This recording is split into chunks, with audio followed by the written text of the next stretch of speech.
નમસ્કાર દર્શક મિત્રો, IHRTC ન્યૂઝમાં આપનું હાર્દિક સ્વાગત છે। હું છું આપની સાથે સંધ્યા। તો સમાચારની શરૂઆત કરતા પહેલા નજર કરીશું આજના મુખ્ય સમાચાર પર। ભરૂચના લિંક રોડ ઉપરની ઝૂંપડપટ્ટીના યુવાન વિસ્તારની જ આદિવાસી સગીરા સાથે આચર્યું દુષ્કર્મ। ભોગ બનનારની માતા હોસ્પિટલમાં સારવાર હેઠળ હતી તે દરમિયાન યુવાન સગીરાને ભગાડી રાજકોટ મોરબીમાં લઈ જઈ દુષ્કર્મ આચર્યું હોવાની નોંધાઈ ફરિયાદ। પોલીસે આરોપી અને ભોગ બનનારને ઝડપી પાડી મેડિકલ પરીક્ષણ કરાવ્યા। નર્મદા મૈયા બ્રિજ સુસાઇડ પોઈન્ટ બન્યો। નર્મદા મૈયા બ્રિજ પર સતત બીજા દિવસે પણ યુવાને મોતની છલાંગ લગાવી। વિદ્યાર્થી નેતાએ પણ લોકોના જીવ બચાવવા માટે નર્મદા મૈયા બ્રિજની બંને તરફ નેટ લગાવવા કરી માંગ। ભરૂચ જિલ્લા ભાજપ પ્રમુખના નામ માટે પ્રદેશમાંથી કોથળામાંથી બલાડું નીકળ્યું હોય તેમ પ્રકાશ મોદીના નામથી ભરૂચ ભાજપના નેતાઓ અચંબામાં મુકાયા। અનેક નેતાઓના ચહેરા ઉપરનો લૂર ઉડ્યો। ભરૂચ કસરગરનાળામાં સરકારી લક્ઝરી બસ ફસાઈ જતા વાહનોની જામી લાંબી કતાર। કસરગરનાળાથી ભરૂચ રેલવે સ્ટેશન સર્કલ સુધી તો કસરગરનાળાથી કસક સર્કલ સુધી વાહનોની જામી લાંબી કતાર। અંકલેશ્વરમાં હની ટેપમાં ફસાવાનું કાવતરા કરનારનો ભાંડો પોલીસે ફોડી કાર્યવાહી કરી છે। સુરતના સરથાણા જકાતનાકા પાસે રહેતા મૂળ ગીર ગઢડાના રહીશ તેમજ જમીન દલાલોને વ્યવસાય કરતા પરસોત્તમભાઈ વાલજીભાઈ સુતરિયા નામના આધેડ વ્યક્તિ હની ટ્રેપની ચુંગલમાં ફસાયા હતા। એક મહિલા સહિત અન્ય 2 ઈસમોએ તેઓને અંકલેશ્વરની હોટલમાં જમીનના સોદા માટે બોલાવી તેઓની મારપીટ કરી તેમજ બળજબરીપૂર્વક અપહરણ કરી ભરૂચ નજીક હાઈવે ઉપર નબીપુર પાસે ચપ્પુની અણીએ તેઓ પાસેથી ગૂગલ પે દ્વારા જુદા જુદા એકાઉન્ટમાં રૂપિયા ટ્રાન્સફર કરાવી તેમજ તેઓ પાસેથી બેંકના 3 જેટલા ચેકો લખાવી અને એટીએમમાંથી રોકડ ઉપાડી કોઈને પણ કંઈ જાણ કરે છે તો જાનથી મારી નાખવાની ધમકી આપી પલાયન થઈ ગયા હતા। જોકે બાદમાં બનાવનો ભોગ બનનાર પરસોત્તમ વાલજીભાઈ સુતરિયાએ આ સમગ્ર ઘટના અંગે અંકલેશ્વર બી ડિવિઝન પોલીસ મથકે ફરિયાદ કરતા પોલીસે ગંભીરતાપૂર્વક તપાસ હાથ ધરી ઠગ મહિલા પાયલ ભાવિન પટેલ રહે બગસરા અમરેલી તેમજ પાર્થ જીતેન્દ્ર ઠાકર રહે બગસરા અમરેલીને ઝડપી પાડ્યા હતા। જ્યારે તેઓનો અન્ય એક સાગરીત કમલેશ મહેતા રહે રાજકોટને વોન્ટેડ જાહેર કરી તેની શોધખોળ આરંભી છે।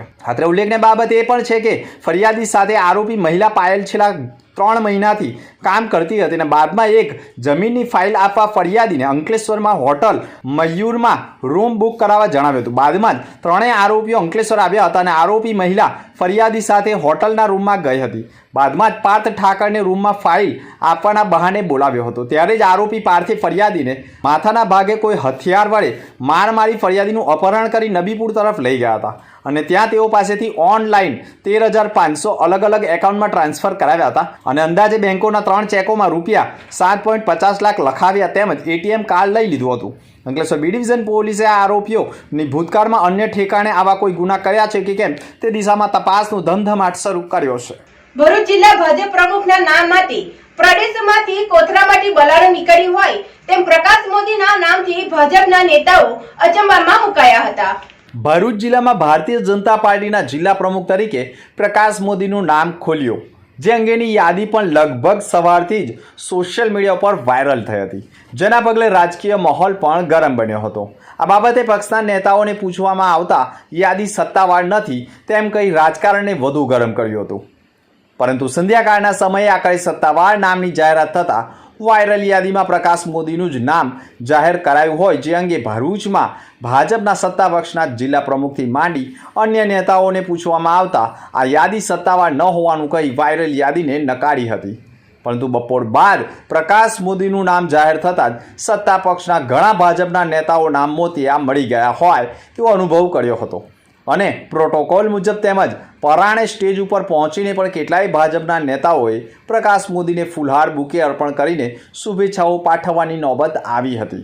છેલ્લા 41 વર્ષથી ધારાસભ્ય માટે ઉમેદવારી કરી અન્ય ઘણા હોદ્દા માટે ઉમેદવારી પણ કરી, પરંતુ પ્રકાશ મોદીને ભાજપ પ્રદેશમાંથી જ્યારે ફળ મળ્યું તો છપ્પડ ફાડીને ફળ મળ્યું હોય તેમ જિલ્લા પ્રમુખનું પદ મળતા જ તેઓ પણ ખુશખુશાલ જોવા મળ્યા હતા। સત્તાવાર જિલ્લા પ્રમુખ તરીકે નામ જાહેર થાય તે માટે આત્મીય સંસ્કાર હોલ ખાતે મોટા પ્રમાણમાં ભાજપ સંગઠનના હોદ્દેદારો એકત્ર થયા હતા અને આખરે સત્તાવાર પ્રકાશ મોદીના નામની જાહેરાત પોતાની જ સાથે ઘણા ભાજપના નેતાઓના ચહેરા ઉપર નૂર ઉડી ગયા હતા અને ઘણા લોકોએ તો વિલા મોડે પરત ફરવું પડ્યું હતું। પરંતુ પ્રકાશ મોદી પણ એક પખડ રાજકીય નેતા છે અને ભાજપની દોડ સંભાળી શકે તેમ છે. ઘણા ભાજપના નેતાઓએ રાત્રે પોતાની સોશિયલ મીડિયાની એપોને પણ બ્લોક કરવાની નોબત આવી ગઈ હતી. તો કેટલાય નેતાઓએ તો નવનિયુક્ત પ્રમુખ સાથે ફોટા પડાવવા માટે પરાણે મુસ્કુરાહટ બતાવી પડી હોય તેવા વિડીયો પણ ચર્ચાનું કેન્દ્ર બન્યા હતા. પ્રકાશ મોદી હવે ભાજપની જિલ્લાની બોડી કેવી રીતે નક્કી કરે છે, કેવા સક્ષમ રાજકીય નેતાઓને હોદ્દાઓ આપે છે, તેના ઉપર સૌ કોઈની નજર મંડળાઈ રહી છે. ભરૂચમાં 7 માર્ચ જન ઔષધિ દિવસ નિમિત્તે વિશેષ જનજાગૃતિ કાર્યક્રમો યોજાયા હતા. જન ઔષધિ વિશે જાગૃતિ ફેલાવવા માટે જન ઔષધિ દિવસ દર વર્ષે 7મી માર્ચે ઉજવવામાં આવે છે. આ વખતે પણ દેશમાં 7મો જન ઔષધિ દિવસ ઉજવવામાં આવ્યો હતો, જે અંતર્ગત ભરૂચ સિવિલ હોસ્પિટલ ખાતે કાર્યક્રમનું આયોજન કરવામાં આવ્યું હતું. આ પ્રસંગે જિલ્લા પંચાયતના પ્રમુખ મહેન્દ્રસિંહ વાસદિયા, જિલ્લા આરોગ્ય અધિકારી ડૉક્ટર જે.એસ. દુલેરા સહિતના અધિકારીઓ અને કર્મચારીઓ ઉપસ્થિત રહ્યા હતા. આ પ્રસંગે કેક કટિંગ કરી ઉજવણી કરવામાં આવી હતી, તો કર્મચારીઓનું વિશેષ સન્માન કરાયું હતું. તારીખ 1 થી 7 માર્ચ દરમિયાન જન ઔષધિ સપ્તાહ તરીકે ઉજવાય છે, જે અંતર્ગત જનજાગૃતિના વિવિધ કાર્યક્રમોનું આયોજન કરવામાં આવ્યું હતું. ભારતીય જન ઔષધિ પરિયોજનામાં કેન્દ્ર સરકારે ફ્રેન્ચાઇઝી મોડલ પણ અપનાવ્યું છે, જેમાં સંસ્થા અથવા તો વ્યક્તિગત ઉદ્યોગ સાહસિકો દ્વારા જન ઔષધિ કેન્દ્ર ખોલવામાં આવે છે, જેના ફળશ્રુતિ રૂપે છેલ્લા 10 વર્ષમાં કેન્દ્રોની સંખ્યામાં 180 ગણો વધારો થયો છે અને વેચાણમાં પણ 200 ગણો વધારો થયો છે. વર્ષ 2014માં માત્ર 80 કેન્દ્રો હતા અને 31 જાન્યુઆરી 2025 સુધીની સ્થિતિએ સમગ્ર દેશમાં 1,50,000 જન ઔષધિ કેન્દ્રો અને પ્રાથમિક કૃષિ ધિરાણ સોસાયટી શ્રેણીમાં 719 જન ઔષધિ કેન્દ્રો કાર્યરત છે, જ્યારે ગુજરાતમાં 750થી વધુ કેન્દ્રો સેવામાં કાર્યરત છે. ભરૂચ નર્મદા મૈયા બ્રિજ ઉપર સતત બીજા દિવસે પણ યુવકે મોતની છલાંગ લગાવતા વિદ્યાર્થી નેતાએ નેટ લગાવવાની માંગ કરી છે. ભરૂચ નર્મદા નદી પરના નર્મદા મૈયા બ્રિજ પરથી સતત બીજા દિવસે પણ એક યુવકે નર્મદા નદીમાં મોતની છલાંગ લગાવી છે. સ્થાનિક સામાજિક કાર્યકરો અને નાવિકોએ તાત્કાલિક બચાવ કામગીરી કરતા નર્મદા નદીમાં બહાર કાઢી સારવાર હેઠળ ખસેડવાની કવાયત કરી હતી. ભરૂચ નર્મદા નદીમાં ગતરોજ એક અજાણી મહિલાએ મોતની છલાંગ લગાવી હતી, જેમાં હજી તેનો કોઈ અતોપતો લાગ્યો નથી. ત્યાં જ વધુ એક ઈસમે પણ નર્મદા મૈયા બ્રિજ ઉપરથી મોતની છલાંગ લગાવી હતી. આ સમયે ત્યાં હાજર સ્થાનિક નાવિકો, સેવાભાવી ગ્રુપના ટીના પટેલ, વસંત પટેલ અને સામાજિક કાર્યકર ધર્મેશ સોલંકીની મદદે તેને બચાવી લાવવામાં આવ્યો હતો. 108 મારફતે સારવાર માટે ખસેડવામાં આવ્યો હતો, જેની જાણ પણ સ્થાનિક પોલીસને કરવામાં આવી હતી, જેના પગલે પોલીસે કાર્યવાહી કરી છે. પરંતુ નર્મદા મૈયા બ્રિજ સુસાઇડ પોઈન્ટ બની રહ્યો હોય, જેના કારણે લોકો નર્મદા મૈયા બ્રિજ ઉપરથી કૂદી આપઘાત ન કરે તે માટે પૂર્વ NSUIના પ્રમુખ તથા સામાજિક સેવક યોગી પટેલે પણ તંત્રને અહીંયા નેટની જાળી લગાવવાની માંગ પણ કરી છે. ભરૂચ કસક ગરનાળામાં સરકારી બસ ફસાઈ જતા વાહનોની લાંબી કતારો જામી હતી.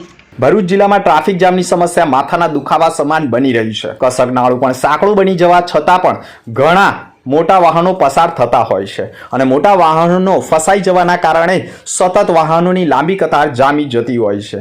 આવી જ એક સરકારી લક્ઝરી બસ કસક ગરનાળામાં ફસાઈ જવાના કારણે ભરૂચમાં કસક ગરનાળાથી સ્ટેશન સર્કલ સુધી અને કસક ગરનાળાથી કસક સર્કલ સુધી વાહનોની લાંબી કતારો જામી ગઈ હતી. સતત ટ્રાફિક જામની સમસ્યા ઊભી થતાં ઇમરજન્સી વાહનો પણ ફસાયા હોવાની બૂમો ઉઠી હતી. ત્યારે ભારે ટ્રાફિક જામની સમસ્યાના કારણે વાહન ચાલકોથી માંડી રાહદારીઓ અને વેપારીઓ પણ ભારે પરેશાન બન્યા છે. ભરૂચના લિંગ રોડ ઉપર ઝુંપડપટ્ટીનો યુવાન વિસ્તારની જ આદિવાસી સગીરા સાથે દુષ્કર્મ કરતા ફરિયાદ નોંધાઈ છે. ફરિયાદીના પિતાએ ભરૂચ એ ડિવિઝન પોલીસ મથકમાં ફરિયાદ નોંધાવી છે, જેમાં તેઓએ આક્ષેપ કર્યા છે કે તેમની પત્ની બીમાર હોય, હોસ્પિટલમાં સારવાર હેઠળ હોય તે દરમિયાન 2 માર્ચના રોજથી ઘરેથી તેમની સગીર વયની દીકરી ગુમ હોય તે અંગેની જાણ તેમની મોટી દીકરીએ ફરિયાદીને કરી હોય, જેના પગલે ફરિયાદીએ સગા સંબંધીઓને ત્યાં શોધખોળ કરી હતી, પરંતુ નહીં મળી આવતા પાડોશમાં જ રહેતો અલ્પેશ ધીરુભાઈ ચારોલિયા ઉંમર વર્ષ 25 નાઓ પણ ઘરમાંથી ગુમ હોય અને તેઓ ભગાડી ગયા હોવાની શંકાએ ફરિયાદ નોંધાવતા પોલીસે આખરે સગીરાના પિતાની ફરિયાદના આધારે સગીરાને ભગાડી જનારની શોધખોળ કરતા આખરે બંને રાજકોટ મોરબીથી મળી આવતા સગીરા સાથે અલ્પેશ ચારોલિયાએ દુષ્કર્મ આચર્યું હોય તેવી પ્રાથમિક માહિતી મળતા પોલીસે આરોપી સામે વધુ દુષ્કર્મ અને પોક્સોની તથા એટ્રોસિટીની કલમનો ઉમેરો કરવા સાથે બંનેના મેડિકલ પરીક્ષણ કરાવવાની કવાયત કરી છે. અંતમાં ફરી એક નજર આજના મુખ્ય સમાચાર પર. ભરૂચના લિંક રોડ ઉપરની ઝૂંપડપટ્ટીના યુવાન વિસ્તારની જ આદિવાસી સગીરા સાથે આચર્યું દુષ્કર્મ. ભોગ બનનારની માતા હોસ્પિટલમાં સારવાર હેઠળ હતી તે દરમિયાન યુવાન સગીરાને ભગાડી રાજકોટ મોરબીમાં લઈ જઈ દુષ્કર્મ આચર્યું હોવાની નોંધાઈ ફરિયાદ. પોલીસે આરોપી અને ભોગ બનનારને ઝડપી પાડી મેડિકલ પરીક્ષણ કરાવ્યા. નર્મદા મૈયા બ્રિજ સુસાઇડ પોઈન્ટ બન્યો. નર્મદા મૈયા બ્રિજ પર સતત બીજા દિવસે પણ યુવાને મોતની છલાંગ લગાવી. વિદ્યાર્થી નેતાએ પણ લોકોના જીવ બચાવવા માટે નર્મદા મૈયા બ્રિજની બંને તરફ નેટ લગાવવા કરી માંગ. ભરૂચ જિલ્લા ભાજપ પ્રમુખના નામ માટે પ્રદેશમાંથી કોથળામાંથી બલાડું નીકળ્યું હોય તેમ પ્રકાશ મોદીના નામથી ભરૂચ ભાજપના નેતાઓ અચંબામાં મુકાયા. અનેક નેતાઓના ચહેરા ઉપરનો નૂર ઉડ્યો. ભરૂચ કસરગરનાળામાં સરકારી લક્ઝરી બસ ફસાઈ જતા વાહનોની જામી લાંબી કતાર. કસરગરનાળાથી ભરૂચ રેલવે સ્ટેશન સર્કલ સુધી તો કસરગરનાળાથી કસક સર્કલ સુધી વાહનોની જામી લાંબી કતાર. તો હતા અત્યાર સુધીના સમાચાર. નવા સમાચાર સાથે ફરી મળીશું. નમસ્કાર.